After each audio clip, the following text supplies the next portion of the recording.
thanks again for joining me for Conversations with the Pros. I figured I'll dive into questions, but before I do, I would love for you to give us a nice introduction about who you are, where you dance, and just where you're at in life right now.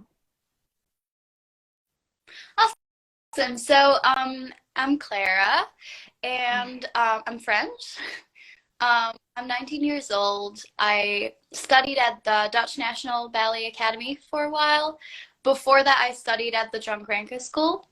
But yeah, I graduated from the Dutch National Ballet Academy in Amsterdam. And this year, I moved to the States, and I came to the Washington Ballet as a trainee. And that's where I'm at right now, dance-wise. I also do university. I am a social sciences major, and I do like online university. That's a very big move to make, and you recently made it. So can you talk to us a little bit about that transition? I'm not gonna lie, it was quite a hard transition. I think like adjusting to the routine was not very hard. I think the life routine itself was not really hard because I have moved quite a bit already, like from Brussels to Paris to Stuttgart. So like I have already kind of experienced life on my own.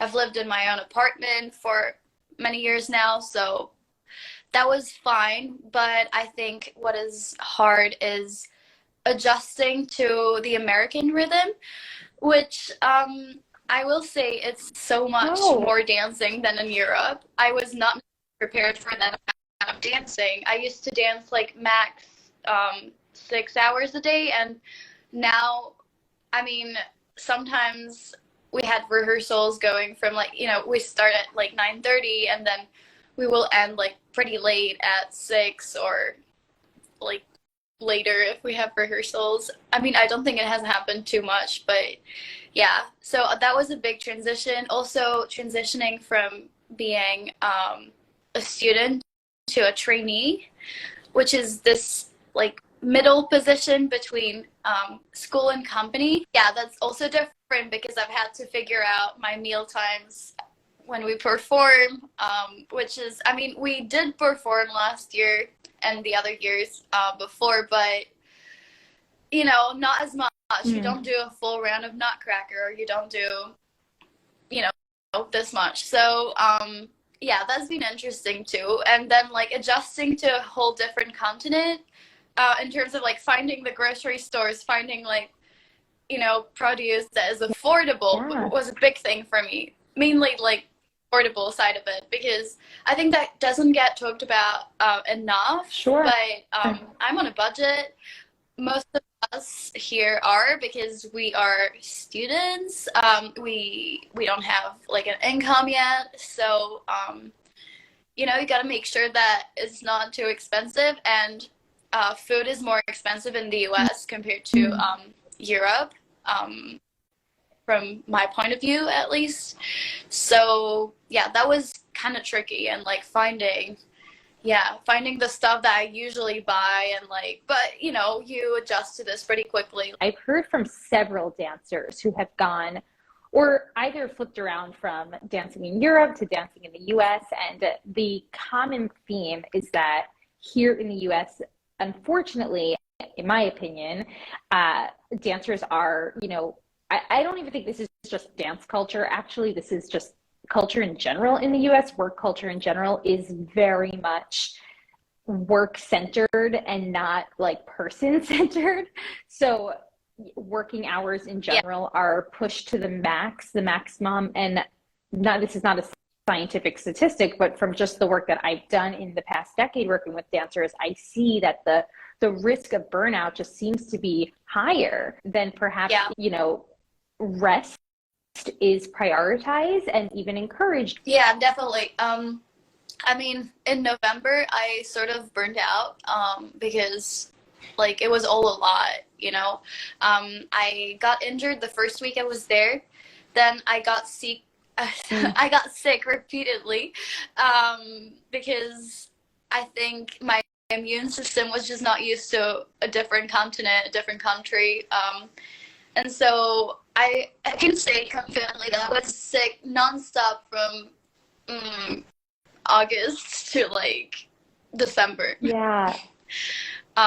Just or COVID or the flu again, and that mixed with another injury that I got later on that made me stop for a month in November.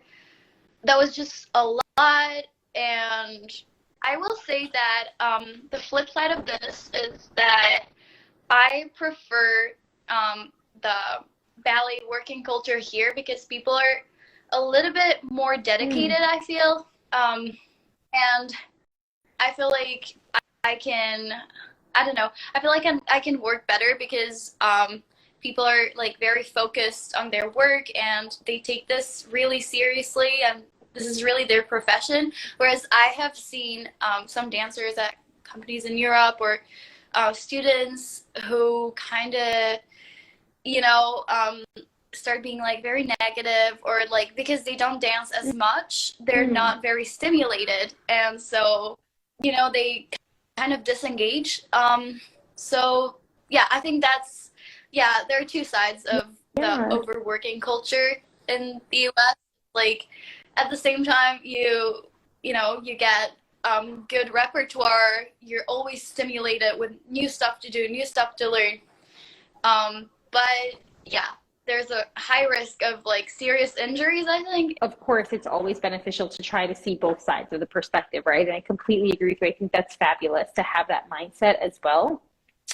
I also think it's a testament to the importance of just taking ownership in your own training and whichever culture you're immersed in right now when it comes to dance, knowing what your limits are and when rest and recovery need to be prioritized, especially for if you are recovering from sickness or from an injury and not pushing yourself through it just because you want to really sustain the future of your dancing as well and not just like push through right now, right? Not just have that short-term perspective, but also keep in mind that long-term perspective.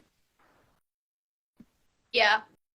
And that's why when I talk to younger dancers and, my friends, we always say that I don't think you should move to another continent or even to another country when you're not ready. And for me, it is a learning curve. And I think the role of your parents is very valuable.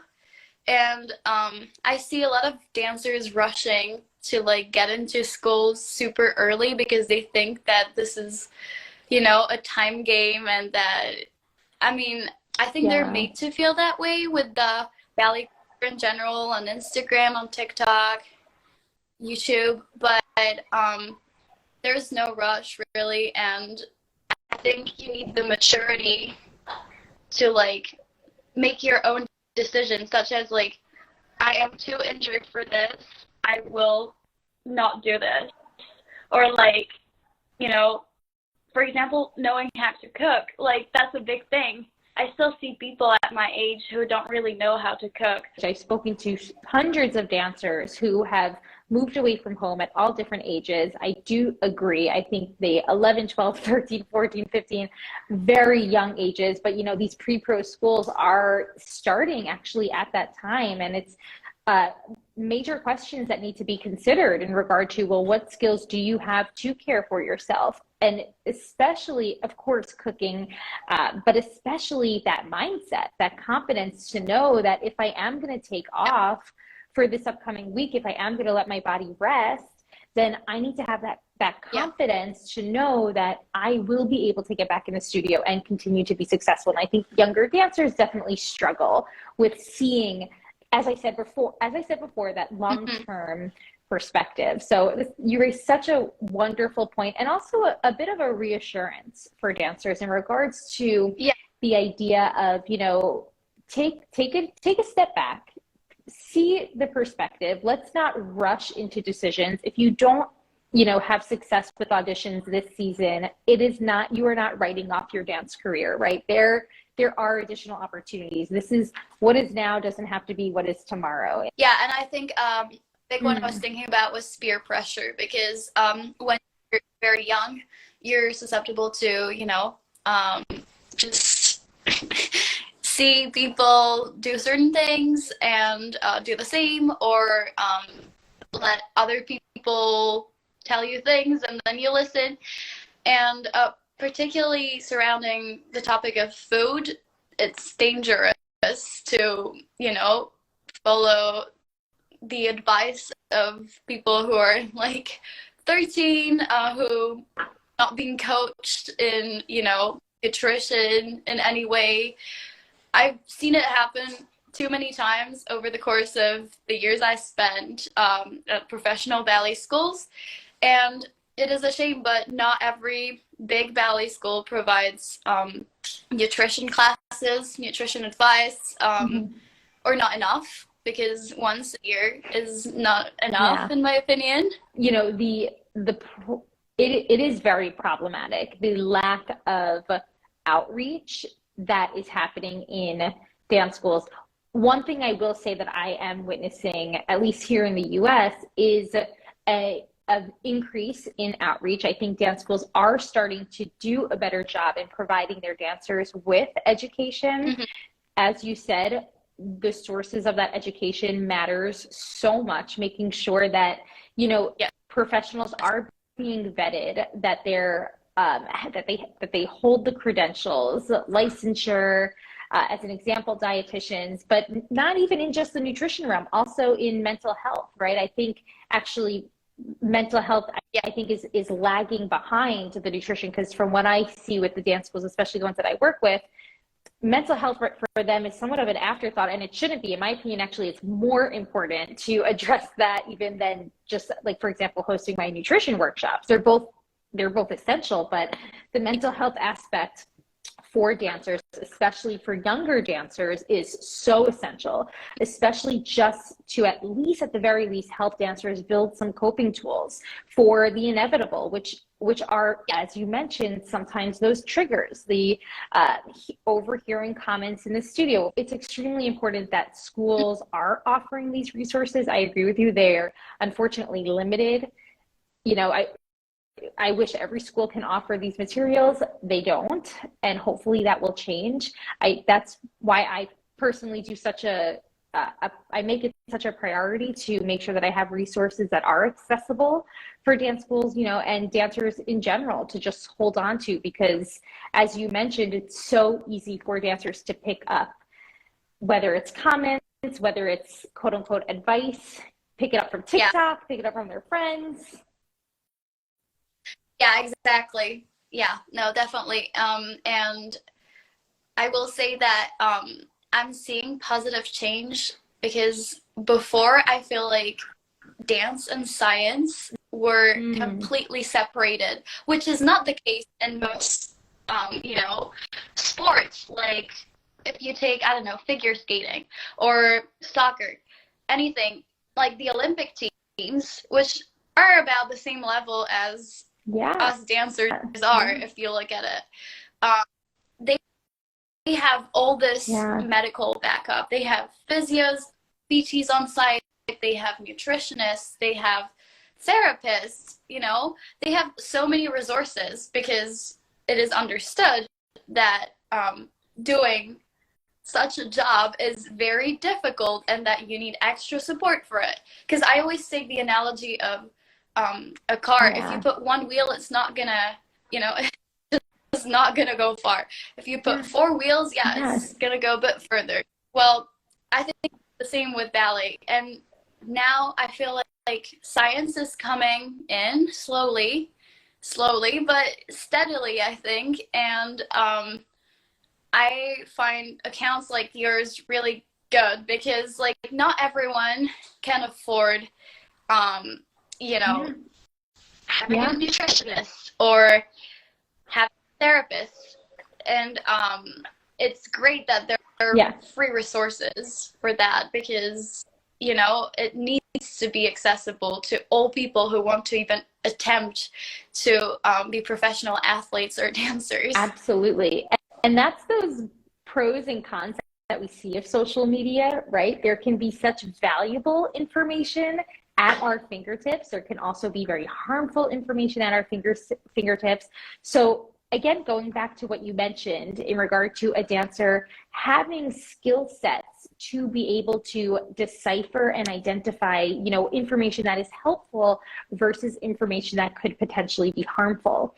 I'm very curious to hear more about your decision to start college and to add, this layer of balance to your dance training, because this is something that I personally think is such a benefit for dancers, right? To have these additional outlets. So in my opinion, it's very important if you want to do college, to do it and not feel like ballet is stopping you from doing it, because it is not. So I started last year, and it was a joint decision with my parents as well. They were like, because I wanted to take a gap year initially. I was like, oh, I want to focus on auditions. And I was not very happy, but my parents were like, no, we don't want you to take a gap year. You got to do this now. And I don't know, that was kind of their condition for me continuing ballet and stuff. And I just accepted it. I was like, okay, let's do it. I like studying, so it was not much of a problem for me. I'm a good student. So it's also not too much of, it's not overloading my day too much. But I actually, after starting, I found out that it was helping my anxiety so much, because it put some balance in my day. Like studying forces me to just not think about ballet for 2 hours, and I just focus on something else. And that was so relaxing for me, because I was just, immersed in something else for a bit. And I found that it made me a more complete person. And so now I could not do it, I think, because it does bring that level of balance in my day, which I like. And it makes me not a more interesting person, but more curious about the world, and there are more like facets to like how I see the world. I think because we are in a cocoon with like ballet, we're in a bubble, and it can be scary sometimes to talk to normal people, because you're like, oh, what am I going to talk about? Like, we're so different. Yeah. We're actually not that different, but you have to learn about the world you live in as an artist, because like being an artist is like message. And so if you don't know about the world you live in and what's happening, what do you have to say? And also that's a more personal reason, but you never know with a ballet career if you're gonna get injured, or I don't know, if you suddenly don't like it anymore. And it's nice to know that you have a backup plan, and that, for example, like if dance doesn't work out for me, I know that I want to do a master's and like go to a good university somewhere.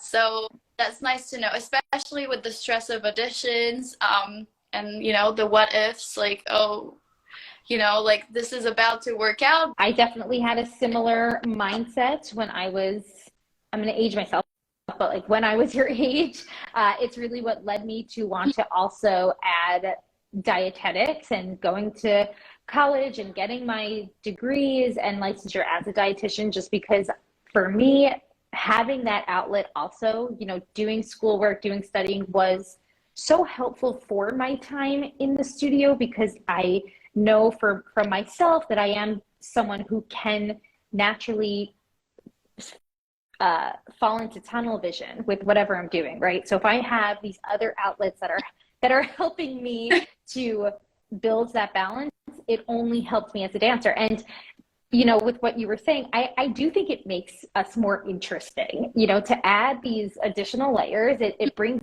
depth. It brings depth into your performance, your artistry, as you said it so beautifully, as dancers, as artists, right? We are depicting a story on stage. And if we don't have other experiences in life than just inside the studio, what are we really bringing to that story?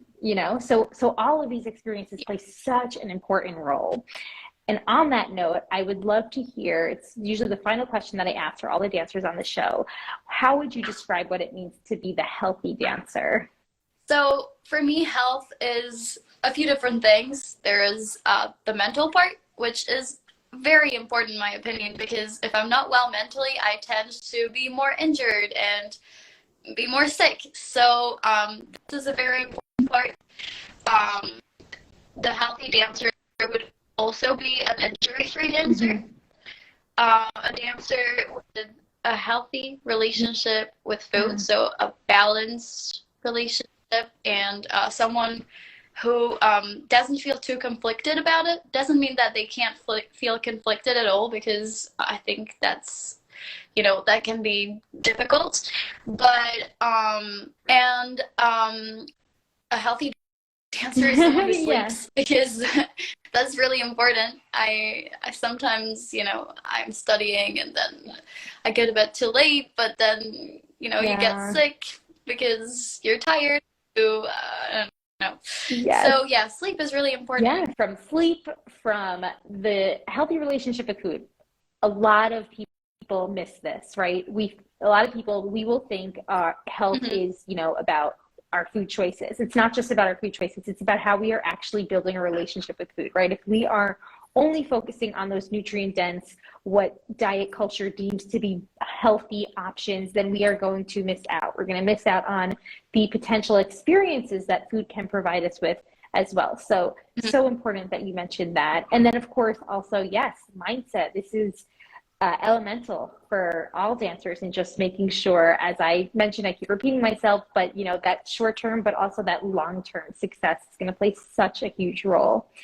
It has been such a pleasure chatting with you. You've provided us with such wonderful insight tonight.